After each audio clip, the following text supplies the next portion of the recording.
What's up, everybody? Welcome back. Happy Skews Day to you. As you're watching this, it's June 10th, 2025. We recorded this on June 9th, Monday, June 9th, 1:30 p.m. on the left coast. Coming to you from the dystopian hellscape of Los Angeles, it's Trey Crowder and Mark A.G. Weekly Skews. How do we survive this city, Mark? It's on fire every 3 months. Parents back home wonder how we make do every day in a place like this, I'm sure. Yeah, I'm wearing my camo hat today, so I come to you as Commandante AG, giving his one last radio address from the fallen Republic of California. So we're going to talk about it when we get to it, but it's a little, it feels a little weird to live in a materially different reality than you see reflected on the news. We're essentially talking about a few square blocks downtown. Right. So we'll get to that when we get to it. But so before we get to the show, I want a quick fun update for you on a story we talked about a couple weeks ago. Remember the wrench attacks, the crypto people getting robbed and tortured for their passwords? Mm-hmm. So New York, we talked about the Italian guy who got held hostage, where these guys put his feet in water and tased him and made him smoke crack, right? And then he escaped and the cops caught him. Well, 2 NYPD detectives have been placed on leave because they were providing security for the kidnappers. Yep. One of them was on Eric Adams' private security detail. You don't recall Eric Adams came into office as a big Bitcoin guy. Surprise, he wanted to take his salary in Bitcoin. And we're just living, again, on one hand, all the plebes have to abide by extreme sort of rule of law. Meanwhile, if you're a cop or if you're a mayor, you can get out of charges for corruption by being even more corrupt, by taking a payout from the federal government, a bribe, a blackmail from Donald Trump. And then his private security detail can moonlight as an Uber Eats driver who delivers guys to get their balls tased while they're forced to smoke crack to hand over their passwords for fake money. Yeah, so, I mean, that's what, look, these off-duty cops that were working for the torturer, like, is it known or established that they were, like you just said, they were, Uber Eats driver, they're transporting this guy, like, were they, hauling this guy up from the basement to hook his balls up to a battery cable? Or were they just like standing outside the door of this guy's Manhattan penthouse while he does his Patrick Bateman shit inside? And is that at least their story? You know what I mean? Like, how active of a participation was it? It's not clear, but why on earth would these guys need security if not to help them guard their torture victim? Right.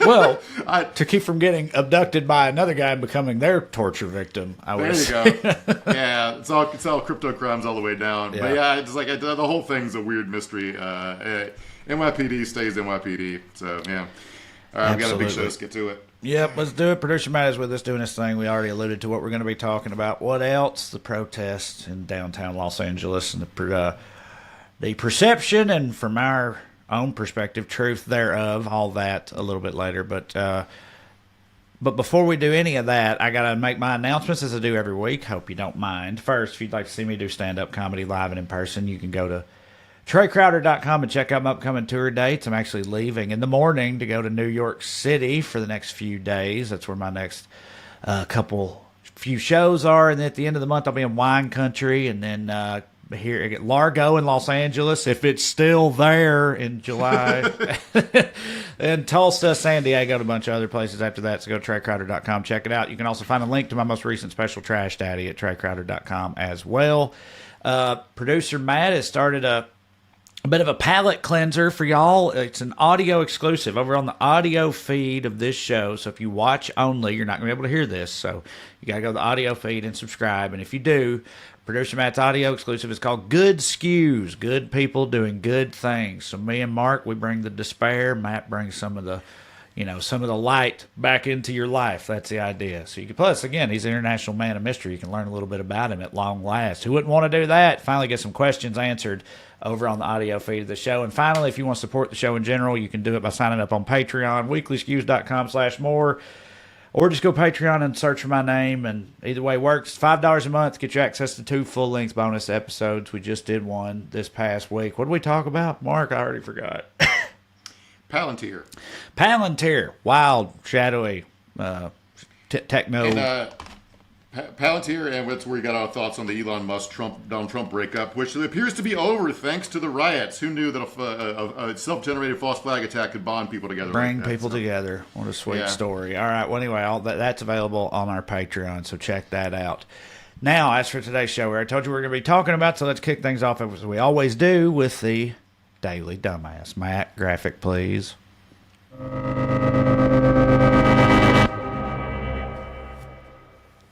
Tonight's DD is all of us for getting the goofy loser police state we deserve. Yeah, this is the kind of high-end spy tradecraft the University of Michigan paid $800,000 for, if you're wondering what you're about to watch. What was that? I obviously got you now. You too. Got me doing what? I heard you. Step back. You can cover your face. Oh, you see my arm? I'm feeling. You see the I'm being extra threatened. space? He's threatening me. He's threatening me. And this lady, right. you want to follow me too? All right. He says he wants my wallet. He's going on. So that guy, the guy with the glasses and the half a mullet, all right, he's basically a mercenary private spy of Pinkerton, and that the university hired to harass pro-Palestinian protesters. And the best he can do is pretend to get robbed, and one of the kids catches him falling around and films him. All right. What's he doing? What's he doing? Is that lady also undercover, or he's? I think so. Yeah. Okay. That's what. But the report from the Guardian, which the publication that uncovered this, didn't go into what that lady's role is. But basically, University of Michigan is using private undercover investigators to surveil pro-Palestinian campus groups, including trailing them on and off campus, furtively recording them, and eavesdropping on their conversations. So, right? I mean, they couldn't have cast it a little better than that. Do you know what I mean? Like that. Like that's the best. He's not the most discreet operator on a college campus, dude. He looks like he's too old, too stupid, too ugly. Right. He literally looks like one of the ag teachers at my old high school 20 years ago. Like, yeah. Like what is his role even supposed to ostensibly be on a college campus, if not, undercover narc? Like, what's he supposed to be doing there? Like, that's weird. You think they try a little harder than that? It's almost like this is the best they can do. So this guy works for a Detroit-based company called City Shield, which is a private security group. And some of their evidence was used by Michigan prosecutors to charge and jail students, although all the charges were later dropped because they're stupid horse shit. It's all just an intimidation tactic, but these undercover investigators have cursed at students, threatened them, in one case drove a car at a student and had to jump out of the way. That's one of two weird interactions with this guy that were caught in video. I want to watch the other one where this same moron fakes being deaf and immediately gives up as he can't keep up the ruse. Are you still handicapped? What's that? What do you want? How you doing? I didn't know you of them had special needs kids. I didn't know people. Oh, whatever. That was actually really dumb. What is anybody doing anymore, man? CIA, call this guy up to the big leagues. He's ready to go. Blends right in. Master manipulator. The amount of powerful people that have absolutely gone insane over any sort of just vague complaints about Israel's policies toward Palestinians.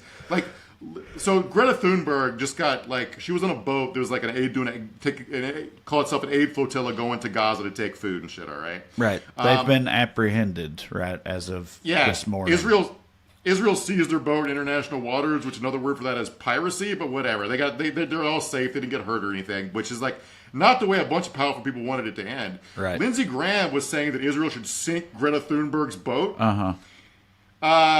His exact wording was, "Hope Greta and her friends can swim." So he wants like a submarine to torpedo Greta Thunberg's boat. Yeah, Palantir drone strike or something. I can imagine. I mean, I'm sure he could just, I don't know. I'm sure he would just be like, well, I didn't mean it literally, but it's the type of thing that you could never imagine an American politician even pretending to joke about, 15, 20 years ago or whatever publicly. Like, it just wouldn't happen.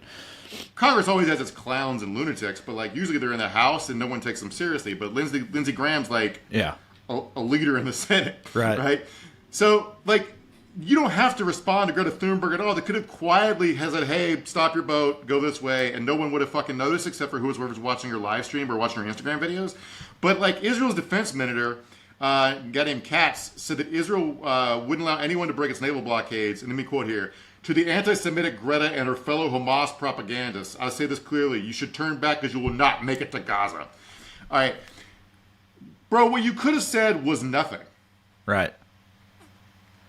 Like, break the Hamas, the blockade of Gaza. Like, do you think Greta Thunberg is actually running guns? Right. Well, also, it seems a little Streisand effecty to me because I don't mean this as a criticism.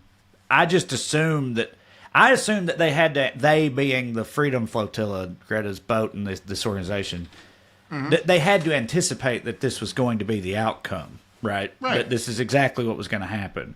So I feel like if you really wanted to fucking play 4D chess with them or whatever, if you're Israel, then, you know, maybe you just let them deliver the whatever they have, the MREs and shit that they have on the boat to these, you know, people. You could, I mean, hell, if you're being real shitty about it, you'd be like, yeah, put it over there. We'll make sure they get it. And you just like kick it off the dock when they go back to Italy or whatever you want, whatever evil shit you want to do later. But it just feels like this is, you know, just makes you look even worse, which is part of what they wanted, I'm sure. I hate to give them like PR advice, but this is like this authoritarian shit backfires in the media like crazy. There's no reason to you let Greta make her Instagrams. What the fuck difference does it make? You're just like you're apprehending her and threatening to kill her because you find her annoying. But like there's a lot of that going around. All right. So one last thing before we get to the main segment, I wanted to highlight this story out of New York, where Representative Richie Torres, Democrat from the Bronx, has demanded an investigation of the socialist-leaning Park Slope Food Co-op over alleged anti-Israel hate. Can we break down the socialist-leaning Park Slope Food Co-op framing for a second? The co-op, founded in 1973, requires its 16,000 members to work 2.7-hour shifts every 6 weeks in exchange for the privilege of purchasing heavily discounted groceries and voting on store policies. So, Richie, you're telling me that the anarcho-syndicalist broccoli store commune is left-wing? Holy shit, bud. What the fuck? You put that in the newspaper? Oh my God, how brave are you, Richie? Hold on. Like, wait a minute. 2.7 hour, 2 3/4 hour shifts. One 2 3/4 hour shift every 6 weeks? I think so, yeah. That's a fucking sweet deal. I mean, who wouldn't take that, you know? Yeah, with 16,000 members, like it's like right, that's you're covered. Yeah. Yeah, of course, but I'm just saying, who wouldn't work 1 3-hour shift every month and a half to get, you know, half off cauliflower or whatever? That's pretty. Right. It's almost like some of these things are, you know, good ideas that make sense. This type of thing. Yeah.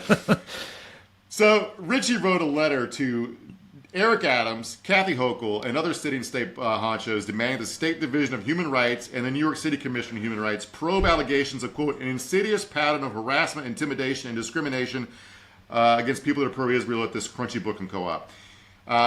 He says the members of the anti-Israel boycott, divestment, and sanctions movement have, quote, seized control of the co-op's governance.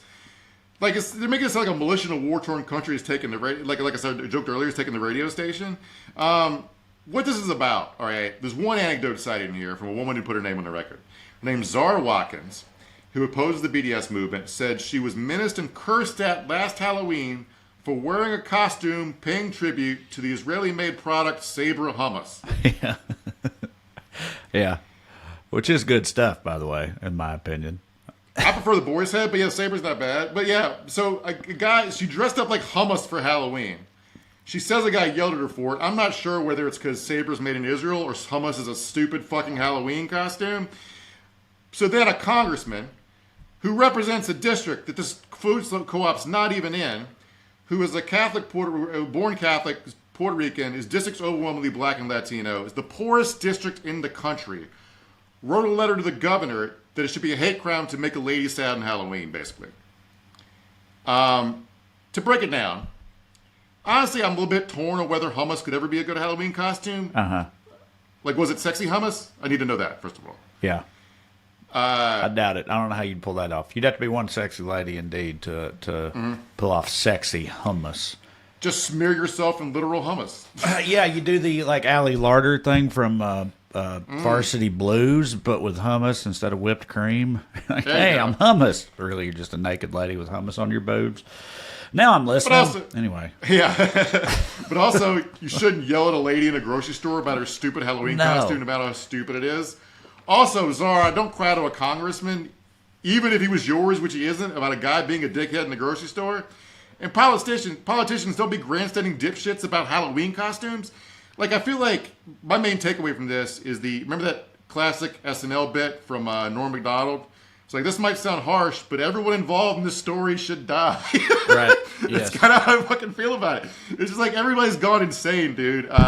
Speaking of which, let's get into the fake Battle of Los Angeles that's being staged by Donald Trump, if you want to. Please, I would love to. Yes. Again, we both live here. Let me ask you this first of all, Mark. What percentage of the protests that have happened so far do you think have been? What percentage of protests do you think have happened so far have been completely like peaceful and non-eventful, really, versus the amount that they pulled all the pictures from and stuff and plastered all over social media? Yeah, any protest, especially a left-wing protest, is going to be a grab bag of a bunch of different groups, and you're going to get knuckleheads that show up. And there's summoning Waymos to burn them is a pretty funny bit to me, but you probably shouldn't do it for optics-wise. Right. But so LAPD had to ask Waymo to shut down their app, the robo-taxis, because people kept summoning them to burn them. I mean, as And I'm far as like- property damage goes, I feel like the driverless robot cars owned by fucking Google, is like, I mean, that's just about the best option on the table, in my opinion. I absolutely agree. If you're gonna destroy property, like, it's a good choice. Won't someone please think of the poor people that work at Google who have to file insurance reports? Right. It's like the people literally basically crying on the news about this. I'm like, I can't fucking. Honestly, like, it's not a coincidence. They're also throwing those birds. People are throwing bird scooters over the highway overpass at cop cars. Well, those suck too. Right.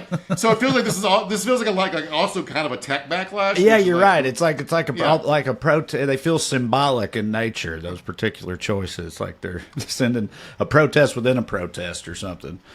Considering half the fucking protesters probably drive for Amazon or Grubhub or whatever, like, it feels like it makes sense to me. But, like, say what you will about the merits and pros and cons of like of robo-taxis and driverless cars. I think a human driver probably would not keep accepting rides that are being summoned for them from feels like a set-up boulevard and just show up to be ritually sacrificed over and over and over again. But whatever.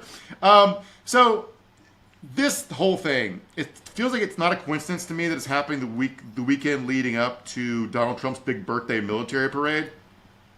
I also want to point out that these big workplace raids and mass like roundups are not happening in Texas, which has the second most undocumented immigrants in the country of any state behind California, where it'd probably be easier for them to pull off, right? And I was like, this feels like made for TV bullshit, like they're programming a fucking fake TV show in the news because they love footage, they love riot porn, right? They love it all, they love burning cars. That everybody's working together to create this like made for TV moment, and then we're already going to talk about through that lens. And then this morning I see the story that Dr. Phil was embedded with ICE during the original raids up on Friday that kicked all this off. The footage Dr. Phil filmed is for his Merit TV website or whatever, for a special report called Dr. Phil Primetime, which is supposed to air tonight and tomorrow night. Let me read from Dr. Phil's press release about this, all right? Dr. Phil and Tom Homan break down the multi-agency raid targeting cartel-linked businesses in LA's Garmin district. With $80 million in undeclared imports uncovered, $17 million in unpaid tariffs identified, and 41 undocumented immigrants detained. The high-impact operation drew fierce public protest. Cartel-linked, they raided like some like clothing stores. Maybe the Zetas have gotten into fucking t-shirts. I don't know, but like, what the fuck are they talking? There's no proof for any of this. And like, this entire administration is fighting like these fever swamp crises imagined by the dumbest people we all fucking know. There's no immigration crisis. There's no crime crisis. It's all fucking made up bullshit. And Dr. Phil's not like Dr. Phil's whole thing. Like, he should not exist as a public thing. Yeah. Like, he got famous. He has a psychology degree, but he hated working with patients because he hated people, so he became a jury consultant. He was Oprah's jury consultant when she got sued for trying to put Hamburger out of business. She thought he was charming and folksy, so you put him on TV to say shit like, "Stop being fat." Yeah. And now he's a right-wing fucking influencer doing immigration raids, and he's like the only one. Like, Libs of TikTok has been embedded with ICE, so is Tommy Lauren. And, like, everybody wants to make this TV show. Now the news has got riot porn, so, like, for context, this is a few square blocks downtown, like I said earlier, around the Federal Building, which is near the intersection of the 101 and the 10. Sorry, I spoke California there from US 101 and I-10, okay? Nearly everything you're seeing about this is inherently out of context. Do you know what I'm saying? Right. Like, this video has been on the loop on Fox News for reasons that we'll have to break down because you got to see this video of this guy on a motorcycle waving a Mexican flag.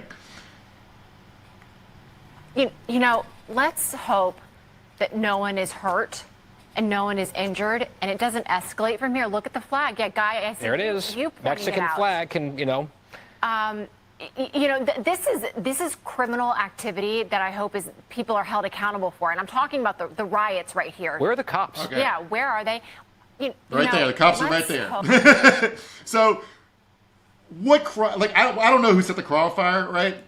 I'm for the sake of argument, I'm going to assume it's not this guy. These two guys, one guy riding a mini bike and a guy carrying a Mexican flag on a motorcycle. What crimes are they committing right now?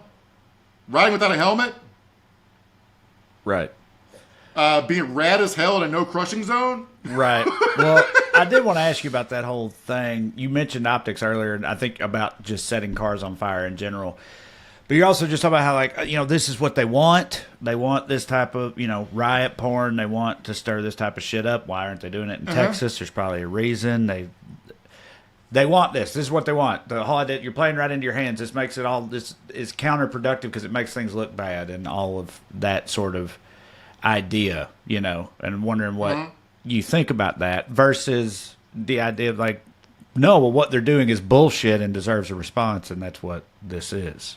Do you know what I'm saying? One of the funniest things that happens when this stuff happens is people want to give notes on the protest. Yeah. Right?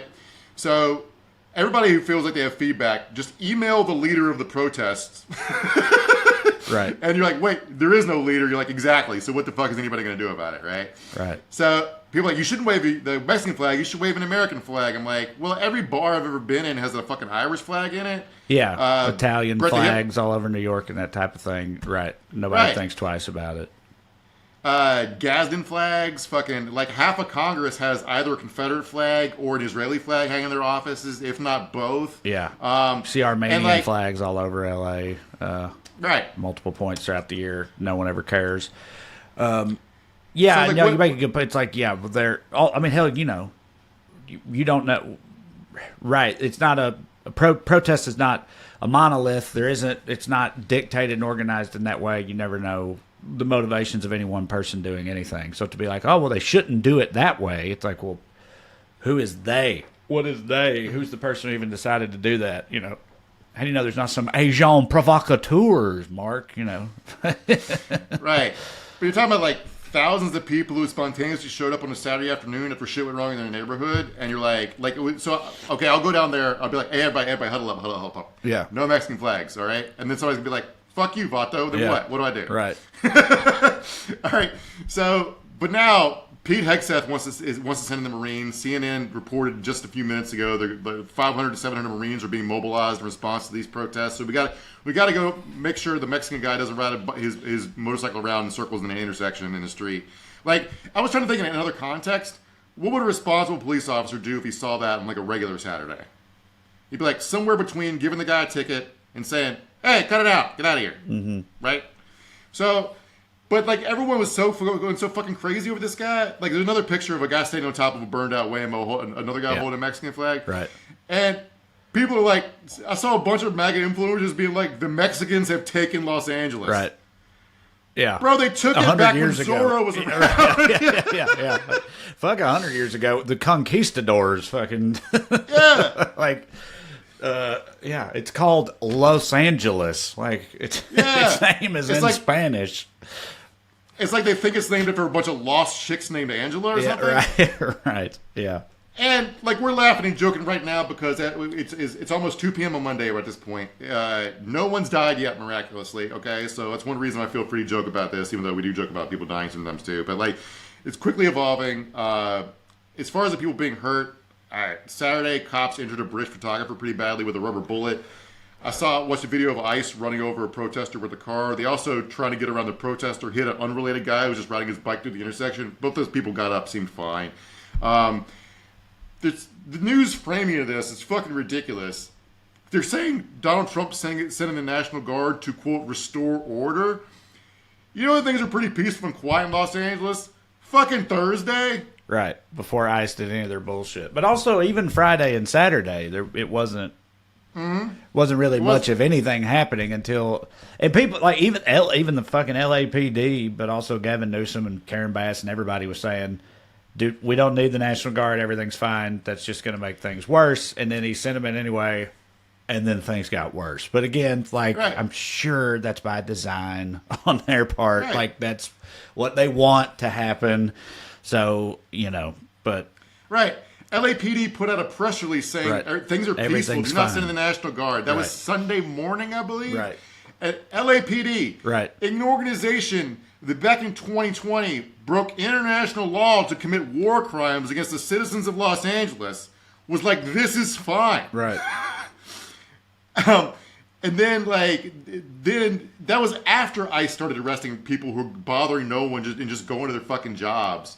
But then, of course, Department of Homeland Security showed up Friday, National Guard troops showed up Sunday and made everything fucking worse. And so by the time this drops tomorrow, either things will be status quo, in which case there'll be shoving matches and people firing pepper bullets at protesters, or the people in charge will accept that these kind of mass immigration raids are not doable while the city goes on high alert, or Trump will have dropped Moabs on Bob's Big Boy and Jumbo's Town Room. Yeah. But it's utterly fucking surreal. 99.9% of the city is fine. Unless you have to drive through downtown, nothing's happening. Right? Yeah, I walked to an ice cream parlor at twilight last night to get scoops for my sons and everything, you know. And I didn't need a gas mask. There was no smoke on the horizon or cars on fire or nothing. They make it look like it's, you know, it's like Escape from L.A., like Kurt Russell's going to dive in on a hang glider at any moment now. We're all going to be fucking chained up gimps to Mad Max overlords or something by next week. That's what people think, I feel like. And it's, you know, it's business as usual. Have you seen you brought up Kurt Russell. Have you seen the Wyatt Russell stuff going around? No. Just talking about our information environment is utter fucking garbage, all right? There's viral videos on multiple social media platforms right now. This guy is speaking to, they're out of frame, but I think it's either some sort of feds, either National Guard or FBI and ICE people. They're like, I thought you took an oath to the Constitution. You don't serve the fascists in the White House. You guys on the wrong side of history, yada, yada, yada. And several accounts are taking this video and saying it's Wyatt Russell talking to the cops, all right? Now, it's not Wyatt Russell. It's just the rare other white guy who has a chin. Yeah. Okay? Yeah. And I'm like, why are they saying it's Wyatt Russell? Is it obviously they're just engagement bait like farming accounts, but also I clicked under it and it's like if there's any sort of purposeful psyop other than trying to generate engagement, people are like, oh, it's a spoiled rich kid, out of touch Hollywood elite, even though it's clearly not Wyatt Russell. I'm like, oh, okay. If there is a point to this, it's to make everyone think that only a spoiled, out of touch rich kid would think that Donald Trump's a fascist or something. Anyway, this whole thing is like fucking surreal. I want these two things. I want to point out, this is Saturday night. These two things were happening at the exact same time. If you got these two videos, Matt. It's a surreal sight. This Black Hawk moved in just in the last few minutes from the Border Patrol, landing at that Homeland Security office on the Paramount side, right next to the Home Depot, and they are unloading this huge helicopter with, I mean, just boxes and boxes, dozens of boxes of ammunitions, less lethal weaponry. You see these tanks with...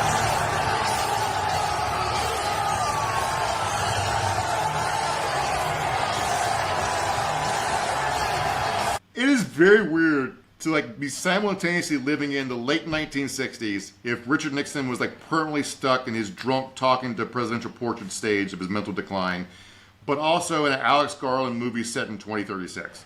Yeah. Yeah, the president coming out to fucking walkout music at a gladiator event. Yes. People cheering. Yeah. It's weird. He got a photo op holding a championship belt, so I guess it was all worth it. Well, the people, this regime's forces are doing street battles with unarmed people, firing them with fucking like beanbag bombs, National Guards carrying live ammunition, shooting pepper spray and pepper balls and shit. So we'll jump this off. There were three separate things that happened Friday. We're talking about these mass raids, okay?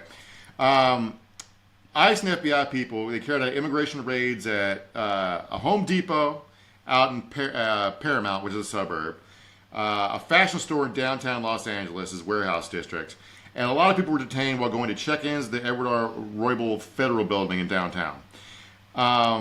And then what resulted is ICE is really willing to gas the whole city to fucking abduct people from the parking lot of a Home Depot. And the result of all this, so there was an organized protest at the Federal Building. This is what I'm trying to piece all this together in retrospect, because it wasn't clear, because people were confusing all three, and not just in the online, but in the social media coverage. But there's an organized protest outside the Federal Building where they're just like, people show up for their court dates, following the legal process, and ICE just goes, well, here's some free people waiting in the courthouse, just round them all up, right? The Fashion District and the Home Depot thing were like surprise raids, where like goons in tactical gear like flood out of fucking vans and run at guys in the Home Depot parking lot. People see this happening, get outraged, and say, hey bro, cut the fuck out. Then when ICE escalates and you turn into a spontaneous like protest where people are throwing rocks and shit, then by the next day, Mexican dudes are driving motorcycles in circles in the street waving flags. All right? Mm-hmm. So the main thing, my takeaway is like, we're so back to 2020 already. The Soros brick pile conspiracy theories are all over the internet because there are piles of bricks near the protests, which are being staged at workplace raids where they're rounding up guys at construction sites. To do construction work. Yeah, right. Yeah. Yeah. What was the Soros brick that George Soros was placing pallets of bricks around for people to pick up and throw through windows and at cars and shit like that?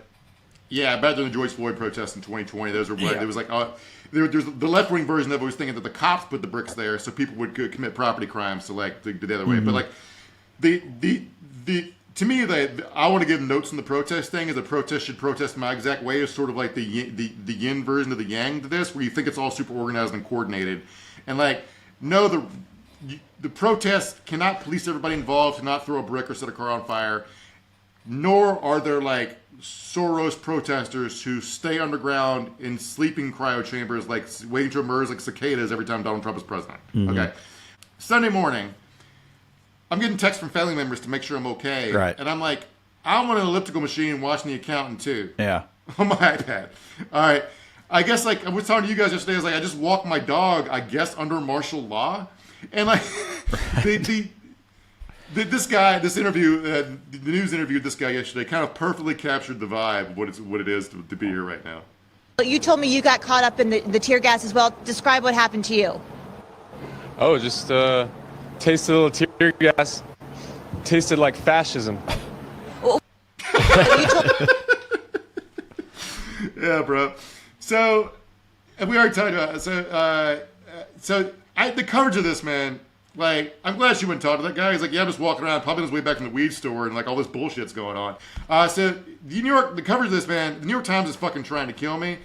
I want to read to you from this lady's report. This woman wrote, protesters are lighting a Home Depot shopping cart on fire behind a dumpster they have set up as a barricade. The cart is melting, and the police are firing back with what appear to be flashbangs and pepper balls. Firing back implies there was some firing. Right. Beyond the bad, reads like bad refrigerator magnet poetry. But another way to put that, firing back, is that cops are trying to kill two guys for damaging a shopping cart. Mm-hmm. So, you familiar with the term Imperial boomerang, Trey? No.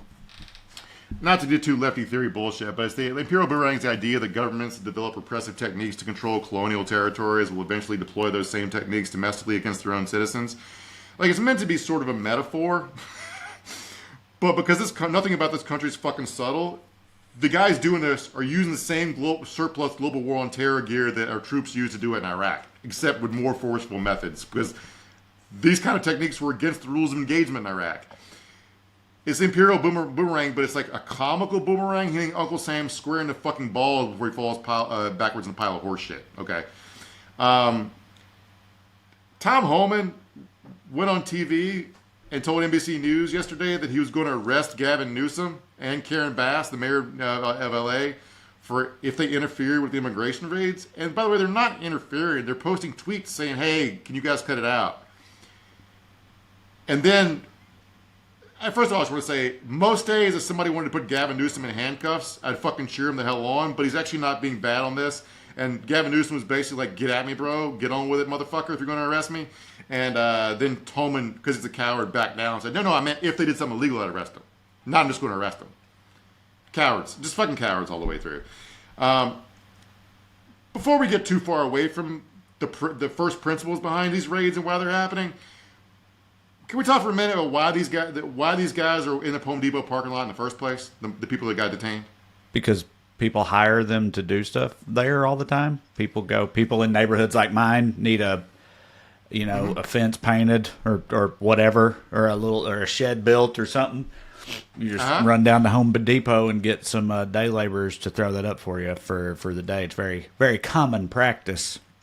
Yeah. I mean, in fact, our neighbors think that we are super fucking weird because we just do. I say we. Katie just does that shit herself, and other people in our neighborhood are like, "You're gonna do it yourself? Like, why don't you just why don't you go hire somebody at Home Depot?" So it's very much the standard around here. Yeah, they're in the Home Depot parking lot because they want to work, and they're able to. That's just a way for them to make money because people want to hire them. Their services are in demand. Right. And they're in the Home Depot parking lot because people know to find them in the Home Depot parking lot, which is how the government knows to find them in the Home Depot parking lot. None of this is secretive. It's how the thing works. Right. Well, it's just like how on a larger scale, so many, people that, farmers and fucking Texas ranchers and real estate people and whatever, and construction people and stuff who are hardcore Republican and vote for Trump and that type of thing, employ a shitload of illegal labor because it's fucking cheap and they want to save money, and they all do it anyway, or they have illegal people working and they're on their staff at their houses and all this type of shit. It's very, very common, and they all just act like, I don't know. It's just more mental gymnastics and cognitive dissonance where they're always like, well, I didn't mean, I mean that. Or even if they do, it's like they don't expect it to affect them personally. It's in keeping with the way they look at everything, I feel like. Right. So it's also like the workplace raids. They know which workers have a bunch of which workplaces have a bunch of undocumented workers because they have taxpayer identification numbers and they pay taxes of the money they're making. So they know these are the biggest layups of immigration raids. It's like, I don't know, man. It's like the drunk looking for his car keys underneath the streetlight, but it's governmental policy, right? I want to quote here. So, again, everything was great Thursday. I mean, normal functioning LA fine on Thursday. Peaceful protests through Sunday morning. Let me quote here from a reporter for Task and Purpose by the name of Nicholas Slayton. Task and Purpose is like a publication whose audience is like active duty military and retired veterans. Okay, but they're a civilian publication. This is a Twitter post from him on Sunday morning. In downtown LA, it's calm and sleepy. Life goes on. People are out shopping in Little Tokyo around the corner from the Federal Building. It's not mass unrest or chaos. I was watching the British tabloid The Sun had set up a live feed of the Federal Building, and the National Guard was standing around with their hands in their pockets, the guns hanging down by their waists on shoulder slings, while people on the street honked horns, and a lady was vaguely scolding them. A kid with a skateboard walked up and offered National Guardsman a hit off his vape, and the guy declined and walked away. I was like, and this is being covered like it's World War III because that's what they want, right? And then we already talked about the restore order thing. That's a situation the Guard had to restore order from. But Trump didn't use the insurrection. I had no idea what legal authority he's using to send the Marines in, but the National Guard, he used some other federal law that says the National Guard can be federalized to defend federal property, but only that. So that's why they were standing around the Federal Building. That's all they were doing. But Trump Saturday night, if you got this video, Matt, of I think it's ABC News. Overnight, President Trump thanked the National Guard for a job well done, but we've actually seen them just arrive here this morning, getting set up with riot gear, all of these armored vehicles. So far, a lot of the response has been local law enforcement with some federal officers. You cut it back. So Trump thanked them Saturday night for restoring order to Los Angeles when they didn't arrive till Sunday morning, and the reporter watched the truck drive up. Now, Trump does want this fucking conflict. Again, he did it in Los Angeles, a county where 35% of the people were not born here in the United States. All right, people are going to feel a visceral sort of outrage about seeing their fucking neighbors being hauled off for having been born elsewhere. Mm-hmm. It's inescapable, and the people that are giving advice to protesters from air conditioning cable news studios on the East Coast about how they should approach seeing goons in face masks kidnap their abuelas. I don't understand what planet you guys are from. It's not human. Right. No, it's not. And then they make the argument, it's like, well, it just makes it whatever. It strengthens Trump's argument with people around the rest of the country, makes them look bad, you know, whatever, to people in Iowa or whatnot. But, like, those people already think all that anyway. Do you know what I mean? Like I know from people in like towns like mine have thought that like a place like Los Angeles has just been a fucking Mexican ran crime ridden hellhole for the past 50 years or something anyway. Do you know what I'm saying? Like they're already like fully convinced of it. Like I don't see how them saying this shit from this weekend on Facebook is going to make any kind of material difference in anything. Or if they didn't see that would help the matter in the future or something, you know? Like I don't see how any of that really fucking matters. Yeah, if you just let Donald Trump put your cousin in a private ICE facility that's rampant with rape by the guards, then later on it'll make Chuck Schumer's talking points less complicated. Right. Yeah, right. Yeah, exactly. Like Do these people not have any emotions or any sense of justice or righteousness or concern for their fucking community members? Like it's just Donald Trump does want this. It probably I'm not naive. I know that like if a Apache helicopter dropped down over the 101 while protesters were in the middle and fired a minigun into a crowd and cut 40 people in half, it would probably have a 75% approval rate in this country. Mm-hmm. I've seen the polling from after the Kent State massacre. I just saw polling this morning, somebody reposted it about how unpopular the Freedom Riders were in 1961. But what are people supposed to do? Right. This is actually much more muted than I anticipated. No one's fired a gun at a cop yet. No one's built an IED. No one's blown up an ICE truck. Right. This probably is good. It's Donald Trump had a pretty bad week last week. I know the military parade was planned. He probably eventually wanted this fucking confrontation in a blue state where he could try and start a shootout between people. Like again, he's a coward, so if he starts a shootout between the National Guard and protesters, nobody dying is him. It's probably cool to him. But so yeah, he had a big fight with Elon. Elon has refollowed Stephen Miller on Twitter, by the way. So that's definitely how it's succeeded in that. I think I mentioned that earlier. And I mean, at first about all this, like the National Guard is again just standing around the federal building. I haven't seen them engage in any conflicts. Maybe they have. Maybe they've hurt some people. I don't know. But at first, I felt bad for them. They got called up for 60 days to stand around a federal building.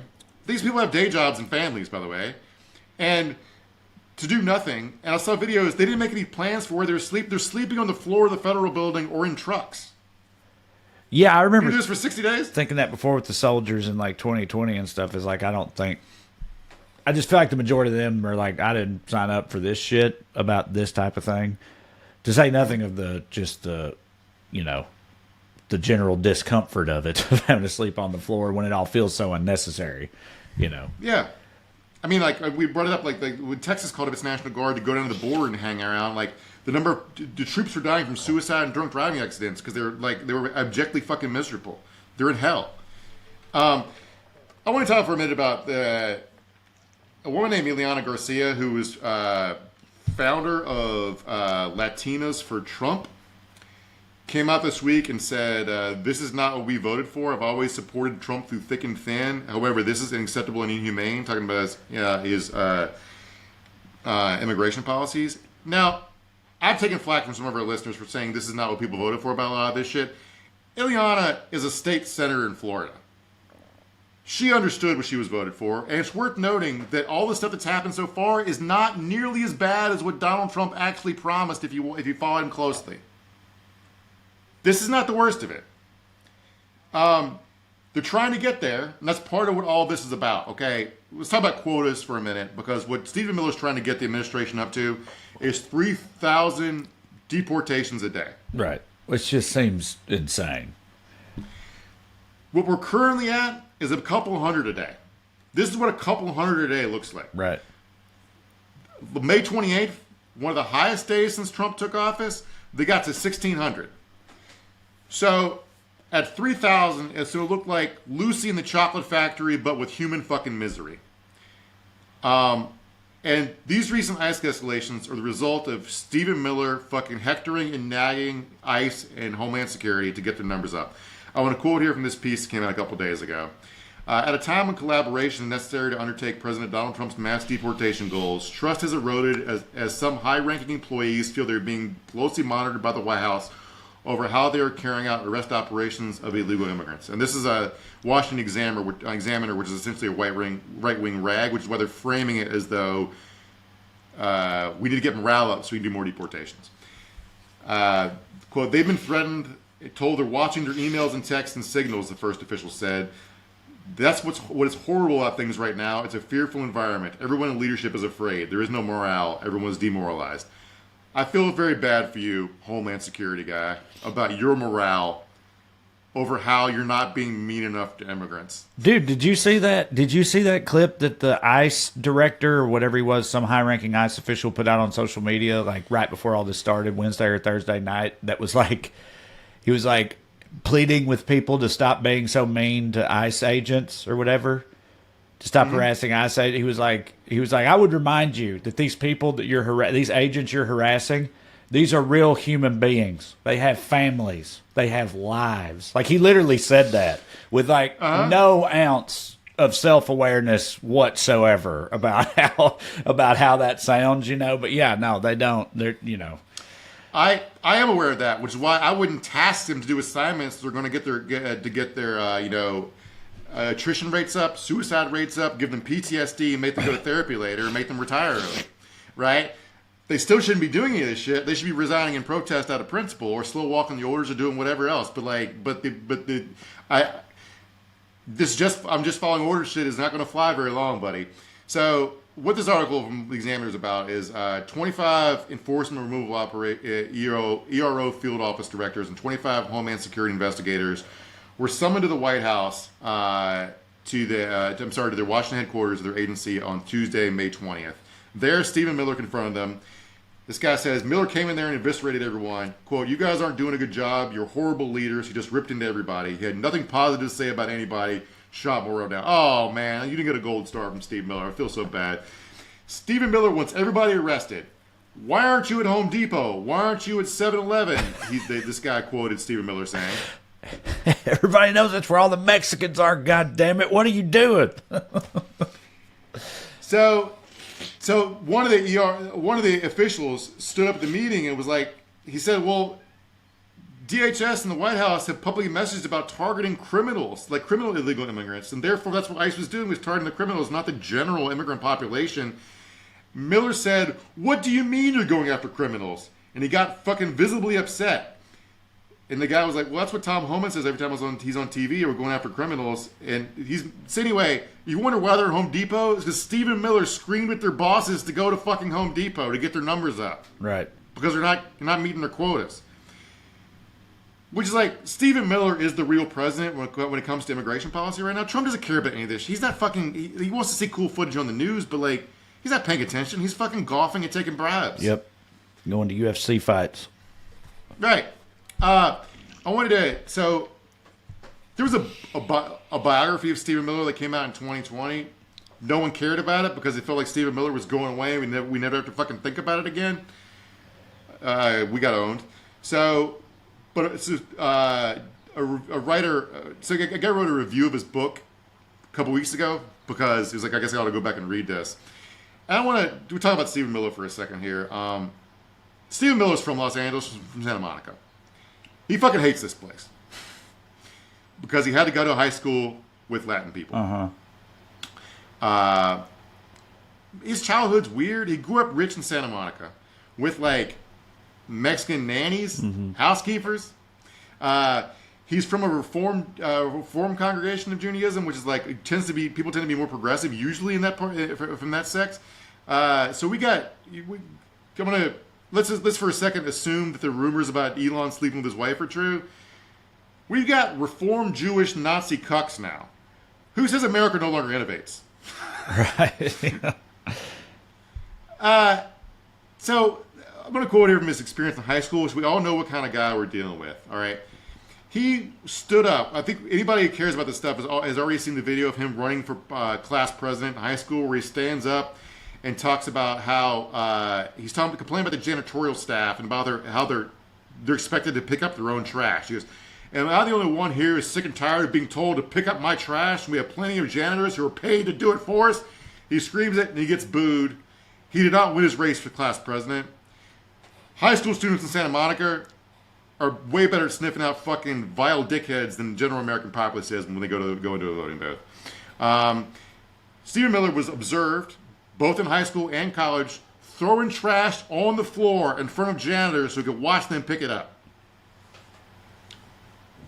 I can't express to you what I'd want to do to a person if I saw them do that in real life. Yeah, well, that's like a cartoonish characterization of a villain in a movie or something. If you show him in high school, like this is our villain in high school, and you showed him doing that, people watching that would be like, well, I mean, that's a little on the fucking nose.